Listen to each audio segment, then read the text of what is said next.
Oi, gente! Eu sou Mel Blaut, sou designer de marcas. Me formei aqui mesmo em Poços de Caldas, na PUC Minas, lá por 2017. E hoje eu tô aqui no Falando em Publicidade para falar um pouquinho mais sobre o meu trabalho de freelancer e da área de design.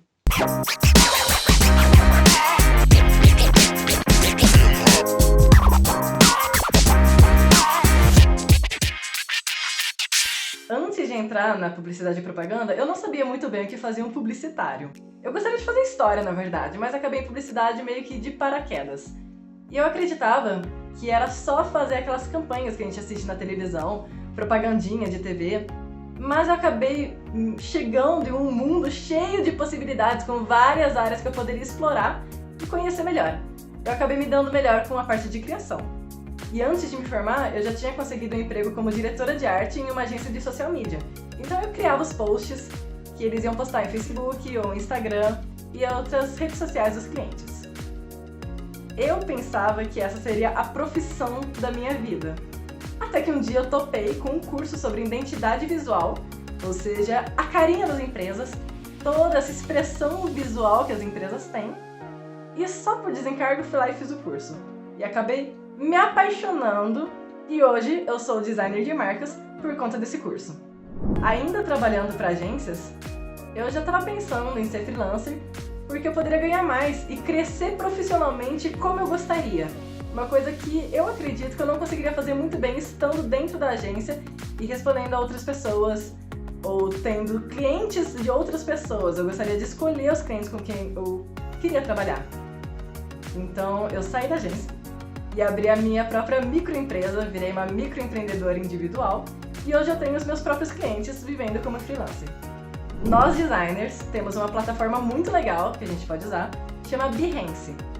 Então é um portfólio virtual, se eu não me engano é o maior portfólio que a gente tem à nossa disposição e a gente pode ver o trabalho de vários outros designers ou redatores, várias pessoas da parte de criação, mas os clientes também podem nos encontrar através do Behance, do nosso portfólio.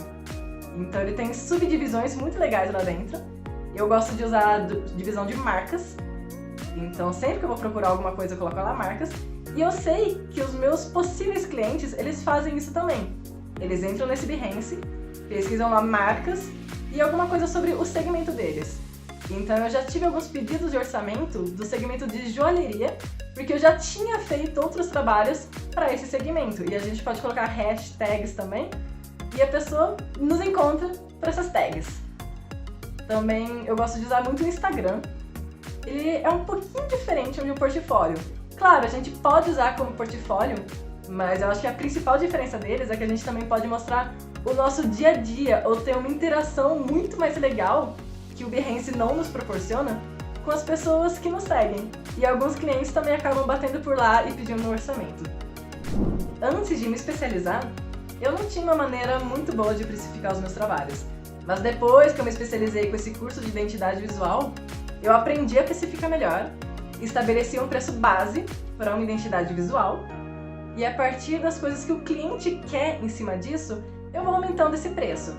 Então eu tenho clientes que querem alguma coisa puramente digital, muitos consultores, mentores, professores digitais, mas eu também tenho donos de loja que chegam até mim e aí entra uma coisa que eu detesto fazer, que são caixas, parte impressa e tudo isso influencia o meu preço final. Então eu tenho esse preço base e as pessoas vão acrescentando peças que elas querem e o preço vai subindo a partir dessas peças. É muito comum a gente ver histórias de pessoas que passaram preço e o cliente falou: nossa, isso tá caro demais, é um absurdo, não vou pagar. Então, como que a gente continua vendendo esses serviços? Porque eu sei que o preço que eu vendo meu serviço, tem gente fazendo 50 vezes mais baixo e também tem gente fazendo 50 vezes mais alto. Mas o meu preço, agora, pro meu momento atual como profissional, eu acho que ele tá muito bom. Como eu faço o meu cliente pagar esse preço? Eu achei muito importante a gente mostrar o nosso valor, o valor do nosso trabalho e não só o preço do nosso trabalho. Então, para isso, eu monto uma apresentaçãozinha, uma proposta, um orçamento, que deve ter em torno de umas 12 páginas, talvez. E ela tem alguns textos, tem algumas imagens que ajudam a convencer esse cliente a fechar comigo. Então eu sempre gosto de começar com uma frase. Por exemplo, marcas são como pessoas. Sem identidade, elas se tornam irrelevantes. Uma frase dessas já entra na cabeça da pessoa, mesmo que a gente pense, nossa, talvez isso seja meio óbvio. Pode não ser. Depois disso eu explico um pouquinho o que é uma marca que comunica bem o que ela deve comunicar. Depois disso eu coloco alguns pontos positivos de ter uma identidade visual, porque também tem muita gente que chega até mim querendo só um logo rapidinho. Eu não faço logo rapidinho, eu faço todo um projeto de identidade visual. Então eu também tenho esse trabalho de tentar convencer essa pessoa que quer um desenhinho ou um logo rapidinho a fechar um projeto inteiro comigo. Então eu tenho esses pontos de benefícios que uma identidade visual pode trazer para sua empresa. Depois disso eu ainda tenho meu processo de trabalho, porque não é só apertar um botão do programa e ó, tá tudo feito maravilhoso, não é mágica. Então eu tenho lá o que a pessoa vai passar. A gente assina um contrato, a gente faz um questionário aprofundado, depois eu mando para ela um painel visual, depois eu começo a criação, depois da criação eu faço uma apresentação bonitinha e ela pode escolher se eu apresento online ou se eu mando um PDF. Então eu acho importante explicar um pouquinho desse processo, de como ele funciona, para a pessoa ver pelo que ela vai passar. E só depois eu mostro exatamente cada ponto que ela vai receber dentro da identidade visual. Então a gente tá lá, o logotipo, paleta de cores, as fontes padrões, os elementos gráficos, ilustrações caso tenha, todas as peças que ele selecionou, o manual de marca, a análise de marca, então é uma listinha. Depois disso, eu ainda coloco o que eu acredito que possa ser um diferencial meu. Eu gosto muito de trabalhar na parte da pesquisa da marca e não tanto na criação, no desenvolvimento dessa marca. E essa é uma coisa que faz diferença. E é uma coisa que eu faço em todos os meus projetos. E eu sei que outras pessoas também podem fazer nesses projetos que elas pegam, mas nem todo mundo fala que faz isso. E como eu já fazia isso mesmo, pensei, por que não colocar dentro da minha proposta para falar, para deixar o cliente conhecer esse lado meu? Então eu chamei de a quebra da superficialidade. Olha que nome bonito. Mas exatamente é o que é. É a quebra da superficialidade. Então eu não vou fazer muitos clichês visuais, eu não vou pegar nada da superfície. Eu gosto de me aprofundar e fazer umas ligações que podem parecer a maior viagem do mundo, mas elas estão dentro da marca do cliente. E só depois disso eu coloco o preço. E aí sim, ele tem o valor e como ele pode pagar, e as formas de pagamento. E ainda tem um anexo depois sobre pontos que são sempre bons saber, que podem acabar gerando uma confusãozinha que eu não quero. Por exemplo, eu não imprimo os materiais que eu faço, isso eu fazer uma gráfica, mas eu fecho todos os materiais. Então a arte e finalização disso é comigo. Ou também do prazo que eu tenho para fazer esse serviço. Atualmente eu tenho ele de 35 dias úteis, então não é uma coisa muito rápida de fazer. Ou que nós vamos fechar um contrato sim ou sim, faça tudo com o contrato sempre. Ou ainda que eu tenho uma agenda, então o projeto dele está sujeito a entrar daqui a 2 meses, talvez. Mas a gente vai conversar sobre isso antes. Acontece quando a gente é freela de ficar com medo de passar um mês sem trabalho, porque eu acho que o freela é uma coisa um pouquinho instável. Um mês vai ter bastante trabalho, o outro pode não ter tanto assim, e no outro pode ter 0 trabalho. Mas as contas estão aí, né? Batendo na nossa cabeça, nas nossas costas, falando assim, ô, velho, paga aí. Então, lógico, tem esse medinho da gente ficar sem trabalho, mas depois de um tempo a gente começa a se estabelecer muito bem como freela e consegue ter trabalho todos os meses. Claro que ainda assim, com um planejamento ruim, a gente pode acabar se atolando de trabalho, não dando conta de fazer uma coisa bem feita. Isso pode refletir um pouquinho assim, de uma maneira negativa pra gente depois. Mas com um bom planejamento, eu adoro usar um planner, amo planners, a gente consegue remanejar essas coisas cada mês, tudo bem certinho, pra gente ter trabalho todo mês e ter também essa dedicação a cada trabalho do mês. Eu gosto muito de trabalhar como freelancer porque eu posso trabalhar onde e quando eu quiser. O quando é uma coisa importante porque a gente está lidando com criatividade e muitas vezes a gente está lá sentado pensando assim, nossa, hoje eu não tô aqui no feeling de criar. Mas quando você trabalha sozinho, não tem essa de estar no feeling para criar, você tem que ter disciplina. Então é importante a gente ter as nossas pausas, os nossos momentos de descanso, talvez respeitar esse feeling de não quero fazer nada hoje porque é só com a gente, e a gente que vai ter que responder pelas nossas ações trabalhando como autônomos, mas é importante ter essa disciplina. Porém, onde, tanto faz. Eu trabalho na minha casa atualmente, mas eu também já trabalhei da França, já trabalhei da Argentina, já trabalhei da casa de outras pessoas, e isso não influencia o meu trabalho, porque a gente está no computador, mexendo com as coisas no computador, os programas estão lá, a comunicação do cliente é sempre online. Eu gosto de me comunicar pelo WhatsApp, então eu posso fazer videochamadas ou esse tipo de coisa, é tudo online. Então a gente tem essa liberdade maravilhosa sobre onde trabalhar. Eu acredito que uma das maiores besteiras, um dos maiores mitos que a gente ouve é que para crescer e ter sucesso na nossa área, a gente tem que viver em cidades grandes. Nossa, numa São Paulo da vida. Eu continuo morando em Poços de Caldas, é uma cidade que não é uma cidade grande, ela pode ser de interior. Talvez ela não tenha tantas agências, porque, nossa, as agências grandes estão em outras cidades, mas ainda assim a gente está trabalhando como freelancers. E ainda a nossa comunicação é feita pela internet.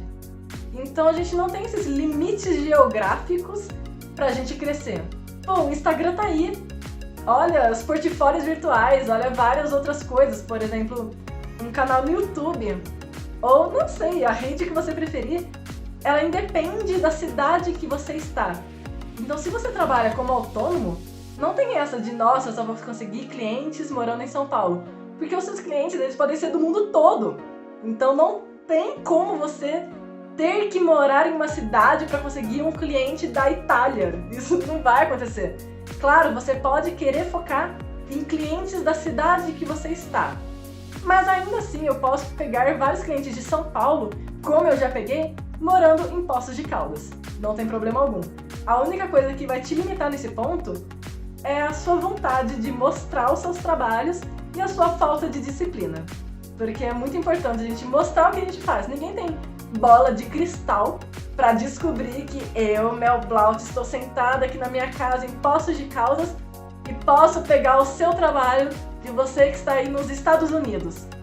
Eu tenho que mostrar para essa pessoa que eu faço esse serviço. Eu acredito que as características essenciais para a gente ser freela é manter uma disciplina, manter uma constância no nosso trabalho. Eu sou um pouquinho esse tipo de pessoa de, nossa, hoje não estou com vontade de trabalhar. Mas os meus clientes, eles estão esperando o trabalho de mim dentro do prazo que a gente combinou. Então eu não posso ficar vivendo de, nossa, vou assistir TV, vou ler um livro, vou jogar um joguinho, sendo que eu tenho prazos a cumprir. Então essa responsabilidade é importante a gente ter. Principalmente a autorresponsabilidade. Eu acho que esse é um ponto importante não só para o freela, mas para todo mundo. Porque as coisas como autônomos só dependem de você. Onde você quer chegar só depende de você. O que você quer ser só depende de você. Então você ter essa autorresponsabilidade de, nossa, por que será que eu não tô conseguindo cliente? Porque ali, ó, o meu amigo tá conseguindo. Ah, mas assim, ele tem um site e eu não tenho, né? Não, mas eu já comecei a fazer meu site. Mas você não terminou o seu site, seu amigo sim. Ah, mas eu não costumo mostrar os meus trabalhos, né? Então mostre os seus trabalhos. Você tem que ter a autorresponsabilidade de saber que tudo que acontece ao seu redor, no quesito profissional, onde você quer chegar, o que te diz respeito, só te diz respeito. É a sua autorresponsabilidade que vai fazer você chegar onde você quer. Então eu poderia largar a mão e ficar vivendo aí de, sei lá, preguiça? Poderia. Só que eu tenho essa autorresponsabilidade que diz que para eu fazer um bom serviço para os meus clientes, futuramente esses clientes vão reconhecer o meu bom serviço e me indicar para os amigos dele, para os conhecidos, e eu vou conseguir mais serviço, isso depende de mim e de mais ninguém. E quando a gente faz um bom trabalho para um cliente, ele vai nos indicar para outras pessoas. E quando a gente faz um bom trabalho para essas outras pessoas, elas vão nos indicar para outras pessoas. Então é uma coisa que vai fazendo assim, você já só vai conseguindo mais e mais clientes, mais e mais pessoas que vão te indicar para mais e mais gente. E ainda, com outros amigos designers, amigos da mesma área, a gente tem pessoas com especialidades diferentes. Então eu não faço mais essa parte de criação para redes sociais que eu fazia quando eu me formei. É uma coisa que eu deixei para trás. Mas as pessoas estão sempre precisando. Então eu crio uma identidade visual de uma empresa e eu não dou continuidade para outros serviços. Mas o meu cliente, ele vai precisar de um outro serviço, como essa gestão de redes sociais ou mesmo só a criação de posts.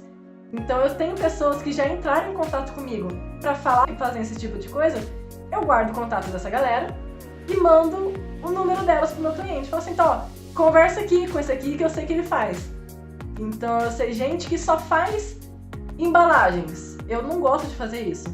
Eu acho que é importante também essa parte de até terceirizar. Eu já terceirizei ilustração, que eu não tive skill suficiente para fazer. Tinha uma pessoa do meu meio de Instagram que estava sempre postando as ilustrações dela com uma temática muito assim, bruxesca, que era uma coisa que eu gostaria muito de colocar na marca, e eu contratei ela para trabalhar comigo nessa parte. Então assim, e é uma coisa muito legal. Networking é uma coisa muito interessante que a gente não pode negligenciar. Uma dica que eu gostaria muito de ter ouvido antes de ser freela: 1, as coisas realmente só vão depender de mim. 2, eu posso sim terceirizar coisas, então eu levei muito tempo para pensar nisso, porque às vezes a gente quer abraçar tudo, quer fazer tudo, sendo que a gente pode delegar algumas tarefas. E não vai deixar de ter a nossa identidade, porque a maioria a gente tá fazendo. A parte que a gente não sabe, não adianta a gente fazer mal feito só para falar que ainda assim estamos fazendo. É importante saber os seus limites, mas eu acho que a maior dica, a coisa mais importante, é sempre trabalhar com contrato. Nunca deixar de fazer um contrato. Porque é claro que eu já levei calote de gente que não me pagou. E foi, nossa, uma dor de cabeça correr atrás dessas pessoas, ir lá no juizado de pequenas causas, as pessoas não me respondiam mais. E levou acho que um ano todo pra eu conseguir uma parte desse dinheiro que a pessoa decidiu pagar. Mas agora, como eu tenho contrato, tenho sempre lá na minha mão todos os dados dos meus clientes, onde eles moram, seus CPFs e essas coisas. E ainda, é muito mais fácil a gente evitar ciladas. Por exemplo, oi fulano, aqui tá o seu contrato. Eu não preencho contrato. Por que será que ele não preenche contratos? Alguma coisa errada tem aí. Então é bom a gente ter um contrato para evitar esse tipo de coisa. As pessoas honestas, elas vão sempre aceitar trabalhar com contrato. Enfim, dá para viver de freela tranquilamente. Eu posso afirmar, garantir e reafirmar que eu ganho muito mais hoje do que quando eu trabalhava em empresa ou para outras pessoas. E eu sei que o começo do freela, ele pode ser um pouquinho difícil. Não vai ser aquela coisa de, nossa, eu tô aqui ganhando 10 mil por mês. Muito provavelmente não vai ser desse jeito. Porque até a gente dar os nossos passinhos, deixar as pessoas ao nosso redor sabendo o trabalho que a gente faz, construir o nosso nome na internet que seja, ou ainda conseguir clientes internacionais, que essa é uma vantagem muito grande do freela, ganhar em dólar, ganhar em euro, nossa, quem não quer, né? A gente leva um tempo, não é uma coisa assim, nossa, hoje eu decido ser freela, vou aqui me demitir e viver de freela. É importante a gente ter uma cabeça de que não vai ser assim que funciona. A gente tem que dar passinhos e passinhos todos os dias, mas no final dá pra viver e muito bem de freela. Esse foi mais um Falando em Publicidade. Espero que vocês tenham gostado de conhecer um pouquinho mais da minha realidade de freela. Me sigam nas redes sociais, @melblautdesign, no meu Behance também, caso vocês queiram conhecer o processo por trás dos meus trabalhos. E agora eu também tenho um canal no YouTube, Mel Blaut. Então tem muita coisa interessante por lá. Tchau, gente! Beijo!